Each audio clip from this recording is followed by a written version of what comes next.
Cali, was raised in Baton Rouge, so I consider myself a Southern girl. I had a great childhood. I have a brother and a sister that's just as thrown off as I am. We all have fun. All right. Okay. Well, tell me about your siblings and your occupation and education. Okay, so I'm the oldest of three children. Our baby sister is a nurse practitioner in Denton County. She is the first African American female. She graduated from Texas Tech with honors.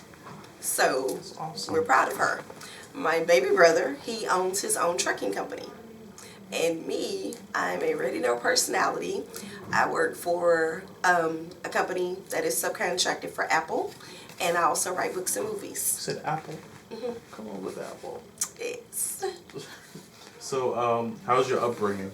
My upbringing was very good. Like, it was just a culture that was rich in love, family, food, and love, and fun. Okay. Do you have any role models? That would be my dad. My dad is a Marine, so he is my biggest role model. Okay. So, what do you like to do? What is important to you? Like your values, interests? I love to write. That is my passion. My values is just being a good person. That's all. Being the best person that you could absolutely be at all times, no matter what the situation is, and just have fun with life. God, that's all you can do. And how do you think others would describe you, like your peers, your family, etc.? She is out of control, but there's never a dull moment around her. Okay. All right. What story did you come to tell us, and why do you want to tell us? I came to tell you a story about education and young children, and I wanted this to be told because as far as much progress as we've made in history, there's still certain people with wrong mindsets that will set you back so far, or attempt to set you back so far, that it's unreal. And I recently saw a movie called The Hate That You Give, The Hate You Give, and that was a powerful movie. And the next time I go home, I want to watch that movie with my nephews and my nieces to let them see this is really real, this is still happening, and I don't want you to be a statistic. So just watch this movie. But my son, he's now, will be 29 this year, but he was in the 3rd grade. And at that time, my dad worked at Texas Instrument. So, my family, we always had the latest equipment before anybody else had it, because Instruments like guitars and all? no, yeah, computers, VCRs, all of that. Mm-hmm. So when it came out, Texas Instrument had it. Oh. Yes, Oh, the old calculators. school.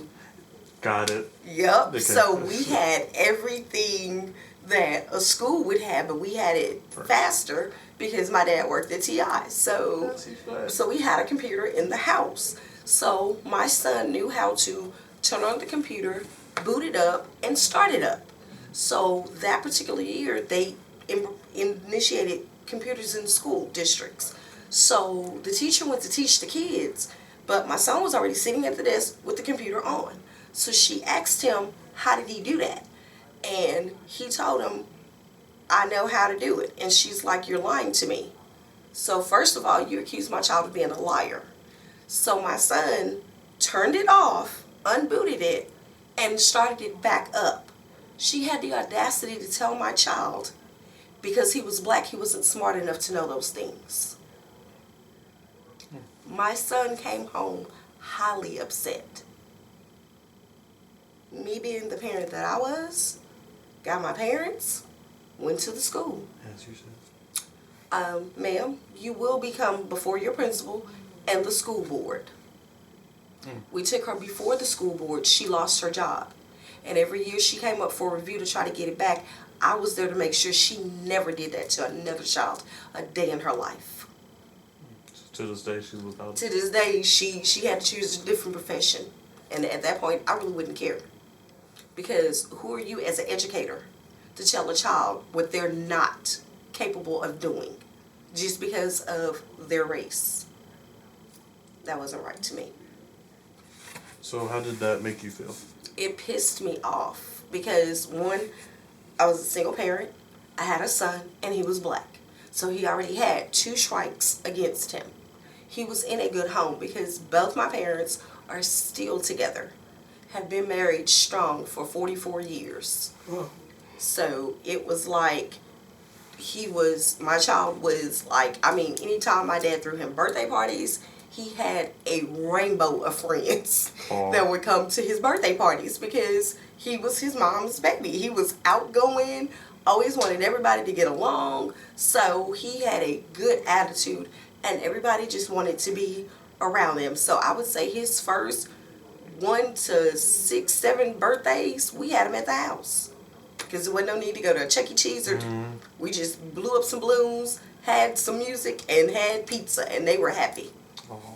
So it was insane. So your son was very intelligent at the what age?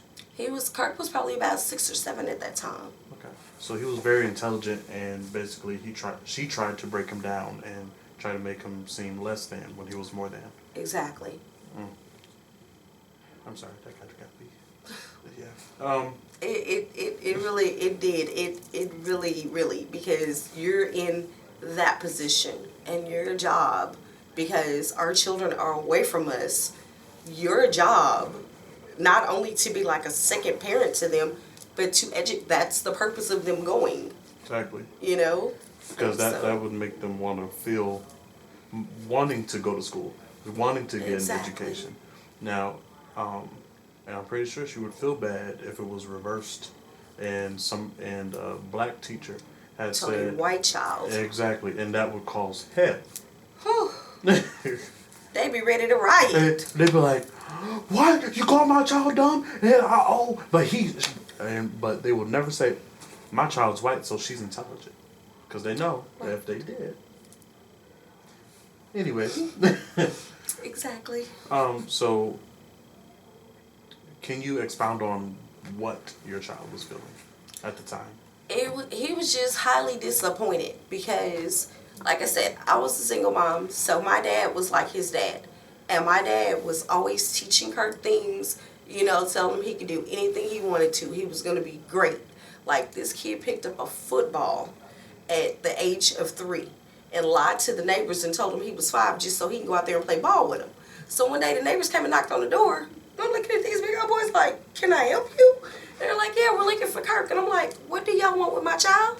They're like, "Oh, we were playing football with him." I'm like, "Excuse me, how old are y'all?" They're like, "We 7 and 8. I'm like, "But my child is just..." He's like, "Mom, those are my friends." I'm like, "Okay." But I wanted him more, so, education was always important. And I mean, he excelled like nobody's business in sports. But we always implemented your education. So to her, to try to break him at that young age, like I said, I was going to make sure she never broke a child a day in her life. That could have went much farther than it did, because if he didn't tell you, he could have been doing something else later on in life than being successful. Exactly. So all because of her. Because of her. Well, I thank God that he did come to you and tell you. Me too, and I'm glad he didn't hold it in like some of the kids do today. And that's so sad that you don't have those old school parents where your child can come to you and say, "Mama, this happened," or "Daddy, this happened," or "Mommy," or "Mom," or "Dad, this happened. What do I do about it?" Wow. That's sad. Like, that really... So, have you ever, has anybody else or anybody else's child come to you about a situation like that happen in school, whether it's student or teacher? No, not that. I mean, because they knew that the type of parent I was, if you came to me with something, we were going to get it taken care of. So I was just one of those forces to be reckoned with. Like, she was the mom that if you did a child wrong, you had better came up with a real good reason. Oh. So yes. So, did you tell anybody else, and other than us and your parents, and how did they feel?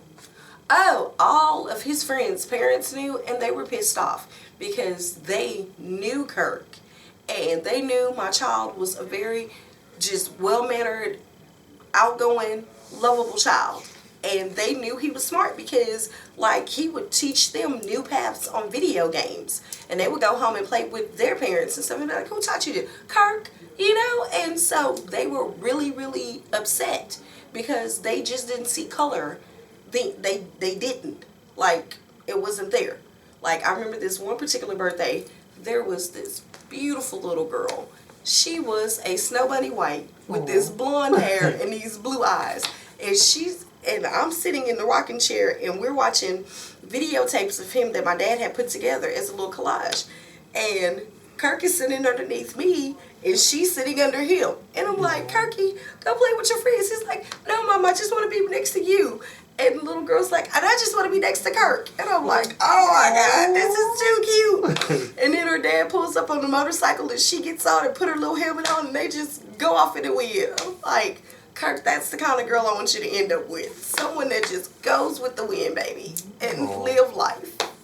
Did you ever find that? No, he found a fake Mariah Carey that drives me crazy. Oh, so she thinks she can sing. Oh, Lord. The shade, but it's okay. It's all right. We're not going to talk about that. We're not going to talk about such things. We not. So, this might be, even though you already explained it, can you expound on how you feel racism plays into this? I just feel that, the things that at that time that teacher was exposed to, the fact that you chose to bring it into a place of education. Mm-hmm. So you chose to be a cancer and you chose to attempt to spread that cancer. Exactly. And I had to be the doctor to cut it out. Uh-huh. So that's what it is. And I mean, we all know it's still racism today, more even so with Trump in place. Let's not do that. I'm telling you. Chase that rabbit. See how she feels. All right, tell me how you feel about. Before we go back to Trump, what year did this occur? Oh my God, this was like the mid, I would say, because Kirk was born in 1990, so this was probably about 94, 95, because his baby sister was still a baby. Okay. And I was 38 hot behind that. I was hot. Yes. So, so since my friend tells me to chase the rabbit, go ahead, talk about your situation. Talk about how you feel more racism has occurred since Donald Trump has been in office. It just seems like there are more light-skinned people, and when I say light-skinned, I'm talking all the way white. You're getting more bold. Mm-hmm. Like, there was a situation where right after he had started running, at the time I didn't have a car, and so I was sitting at the bus stop in my uniform getting ready to go to work, and a truck passed by and the windows were rolled down and it was 4 white boys in the car, and one of them had the audacity to yell nigger bitch, and in that moment I wish I had a brick to throw at that truck and dare them to turn around. And I was like, you know what? He gonna end up getting somebody's ass whooped. I swear. Because when they get their ass whooped, he not gonna be there to help. But I do want them to yell, make America great again, because this ass whooping gonna be real great. Ooh. Real great. And it's gonna be in America. I'm sorry, you can't. See, and what's funny is, I'm not gonna be all churchy with you, but yes. The Bible says, "Vengeance is mine, saith the Lord, and I shall repay." Right. So what people don't know, whenever they say things or do things that's wrong, it comes back 10, 20, even sometimes 100 times worse than that. And like somebody, somebody could make a racial remark, and then they think they're getting away with it driving down the road. And next thing you know, they get into a car crash and die. There you go. And or then, they get a flat tire, mm-hmm. and the only one that can help you is the black tow truck man. Uh-huh. Now you gotta pay your money to that black man. Exactly. Hey, I really don't want to pay. Oh, well, I ain't gonna tow help your regular truck. Exactly. But anyways, so how was this? How was that the event with your son? How's that an impact of your life? Your physical, emotional, financial, social. It just always made me go back to my roots of just never ever judge someone. So it's like when I meet a person, I'm all in. I'm completely open to give you 110% benefit of the doubt. And the only time that that's going to change is if you do me or show something to me that your character is not what you presented to me. You know, so it's like I could have Redneck Willie over here. And you might never know. Redneck Willie may have been one of the airmen on Tuskegee men. You know what I'm saying? You just never know.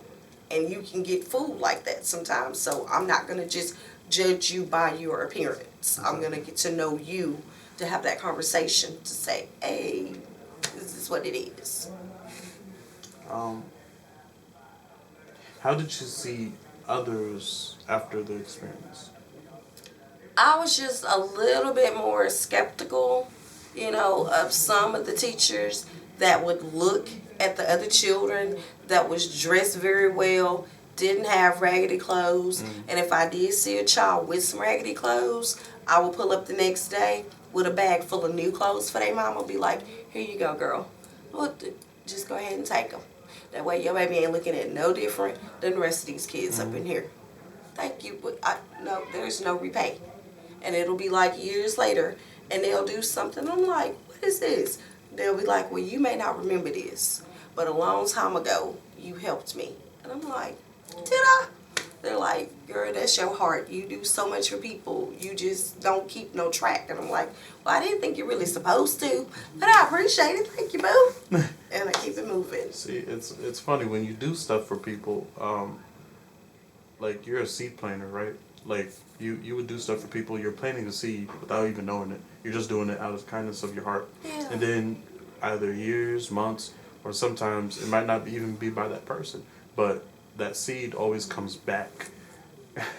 like if that person, for example, that lady came back when you planted a seed and then she started doing better, and then she said, here, I just want to be a blessing back on you. Exactly. And or sometimes you might never see her again, but she might be thinking about you and praying for you. The next thing you know, something just happens where you just, I don't know, win $1 million. How did this happen? You will never know. You just never know. Claim it. You know what? 2 or 3 agree. Exactly. Ooh, yes, Jesus. Like somebody can come out of nowhere, give you a check, and you're like, I don't know what this is for, but God, I thank you. Thank you, Lord. So, whew. Anyways, how did you feel about telling the story today? I felt good because there are people that need to know that, you know, you really have to look out for the kids. Don't just be having kids for your income tax payday at the end of next year. Don't do that. If you're going to have these babies, be willing to know that for the next 18 years, it's not about you. It's about that child, their education, their livelihood. Period, point blank. Do what you got to do, but you make it happen. Okay. How would you go about pursuing justice today in your experience? I would do it Martin style, Dr. King style. Very peaceful. And I'm going to stay peaceful. But if you throw a rock at me, I'm going to get a little Malcolm on you. Uh-huh. I got a slingshot for that, because karma is going to boomerang. Listen. You hit me with a rock, you're going to get 2 throw back at you. For you and the person that put the idea in your head to throw it at me in the first place. Because you didn't think about it by yourself. Look, I don't care if it was Satan. I still don't. Look, you and your shepherds can get in there. Get the hell on. Listen. So, how do you feel your generation views racial issues compared to other generations? They are blind.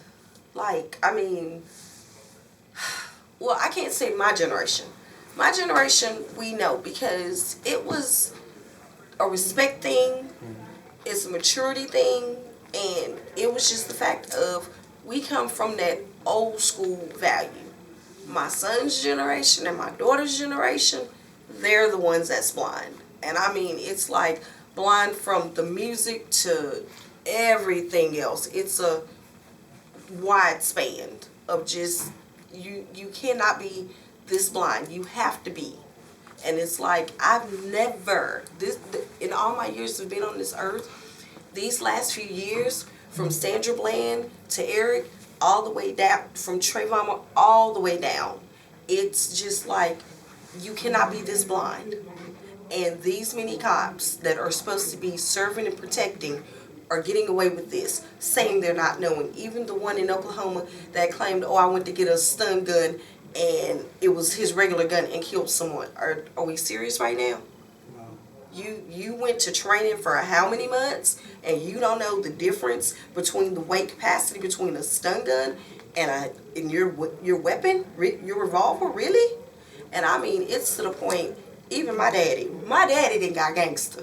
And that was the most peaceful Marine in the world. My daddy straight, I call that man strapped up shorty. Because he said, you not going to catch me. Oh, daddy, who going to catch you?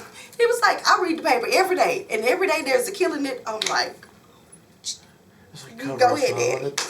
You go ahead, daddy. I'm like, Jesus, just let him live. Whoever come after my daddy, because that man is not playing with him. That man got a 9-o'clock in his glove compartment. Oh. He got one on his hip and one in the truck. You not finna get him easy. You done made my daddy revert back to his early Marine days. I like your dad. I'm like, Mr. Smith. Wait a minute. Smith and Wesson. Okay, you really putting your name on that gun, ain't you? So, what is your faith background? I am non-religious. I was raised up Baptist, but as I went through, school, I tried different religions. I never tried Catholic because that's a long service. That's a long, bless their hearts. I can go light a candle. I can go dab my finger in the water, but hey, I can't go to the service. But yes, but I eventually just became non-denominational, and I love it. So that's what it is today, non-denominational. What church you go to? My brother-in-law's church in Denton, which is Latter House Glory Tabernacle. But I have not found me a church home here because, when you're a true prophet, pastor, elder of God, they teach you the right ways. And it's like, when you can't, it's like, you just can't let everybody lay them hands on you. And you want to go to church. Oh, let me, no, you pray for me, baby. Bye. I don't know who you been. You ain't gonna have me jumping off my roof. No. Yeah, so no. So, how do you relate your faith to this experience? Just basically, I relate my faith to the experience is just keeping that open mind. Like, I can go 0 to 100 real quick, but like sometimes you gotta let God and let Him work it out, and just know when to be able to distinguish. Like, you know what? I'm gonna let God get this one and be like, God, I know you're busy. Let me handle this, Dad. I got this one. Be like, God, when He tells us to no, when He says no, but we don't want to listen. Right, or they say Jesus on the main line. You know what, Jesus, your line was busy that day. Look, I left you a voicemail. Check your voicemail. Check your voicemail. Check in with me later. Look, check your voice. I text message you, Jesus. Check your text message. Not text message. Look, check your text message. I texted you. Yeah, tell He's on the main line. Tell him. Okay, I said, look, respond. Look, press button 3 if you don't want me to do this. I ain't see button 3 press. So. Look, I heard 0 for operator, but nobody picked up. How does your religious tradition address issues of race, addressed by leaders or handled in the community? I mean, to me, it's like this. No matter what, unless you're just a straight atheist, you got God in you. And you know the difference between right and wrong. And at the end of the day, it's a choice. You choose to get up and do what's right, or you choose to get up, go looking for trouble to do what's wrong. And if you choose to do that, just know that the consequences and repercussions are going to come. In the name of Jesus. What part do you believe? What part do you believe faith and/or the church is playing in addressing racism? What part do I believe? At this point, I don't believe none, because it seems like ever since they took church out of the school, United States. it has went way downhill. That's why you now have police officers in schools. This is why you now have locked doors. This is why you have guards on duty, and more schools are being built up closer to the police departments. You chose to take that out, and as the government officials, their choice, this is the end result. Is there anything else that you would like to say? This has been great, and I think you guys are doing an amazing job. Oh, I know. I'm sorry. What advice would you give to kids? Because since it was this event was dealing with your child, what would you like to give it? What advice would you like to give to kids who might have been dealing with racist teachers or teachers who were very discriminative because of their race or culture? Never be scared to tell. The minute you're born, you have a voice. Use it. Use your voice. Never think that what you say does not matter, and never think your opinion does not matter, because it does. Use your voice. Tell your story. Now, what do you have to say about teachers who are doing those things that are breaking youth, as like me, myself, and my partner? Go work at McDonald's. They always hiring. They always hiring. Become a manager. You ain't even got to be a manager, but you can be part of the cleanup crew. That way you ain't even got to deal with people. Sweep that floor, mop it up. Hey, somebody got to take the trash out. Just saying. Clean that nice toilet. Thank you. I love going into McDonald's with a clean bathroom. I'll leave you a tip if it's extra clean. Oh. Okay.